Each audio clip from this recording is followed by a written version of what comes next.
Wadhi kaunti ma Siaya kama wayudo kanyo ni riwruok mabende otise ni Free Pentecostal Fellowship in Kenya koro chako kanyo chenro ma bende mano mabende onywando joma mine onywando mond liete gwenge makono kaka yo mar miyo gi tiegruok makare wechego mag kido kod lwenje mag kit chweche kaunti no ma Siaya.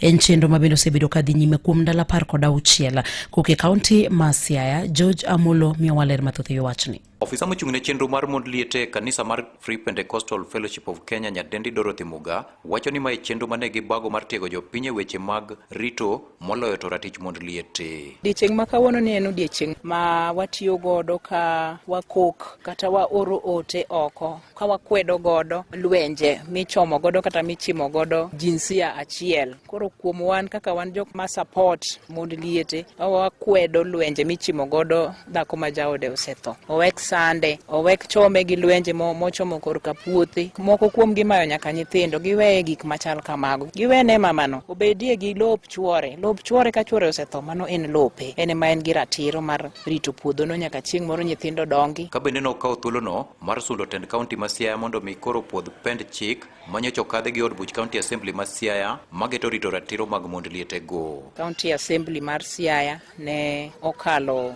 chike mabiro rito ngima mar Chiliel to ne en morwa kaka FPFK ka achiel gi migepe ma osebedo katie nafas marito ratiro mag jok mayom jok mocha ni bilni ochopo kama koro nokale. Ne en mana kwayowa ni Governor Orengo obi okete kalam e gini mondo oyud thuolo makoro inyalo losne godo regulations, budget bende obedie godo mondo gini chike gieki ochak tiyo. Nyadendi Dorothy nowacho wechegi e kinde mane gisetieko wuoth kod puonj mane gimiyo jopiny koluwore gi wach rito ratiro mag mond lietego ma bende noyudo thuolo mar chiwo nendgi kotelnegi gi Mama Nelly Adipo. Nitie gik mang'eny manitimo gachon. Neno ka chuori otho idwa noteri chuni gi ng'ama ikia kore gatache imayi lo imayi nyithindo, lakini gisani wasebedo jomariek nikech ne nitie puonj manopuonjwa wan kaka wan ka ma wan gratichwa. Koro wan wamor ta wakwayo numed sirowa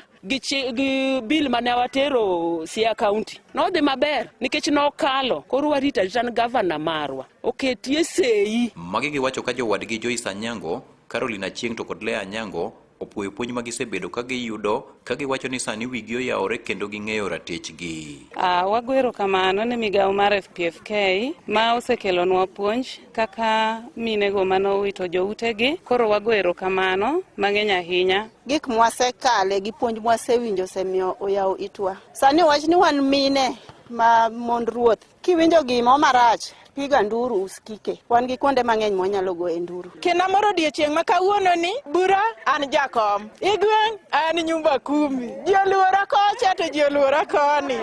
Ne Radio Ramogi County ma Siaya, an George Amolo.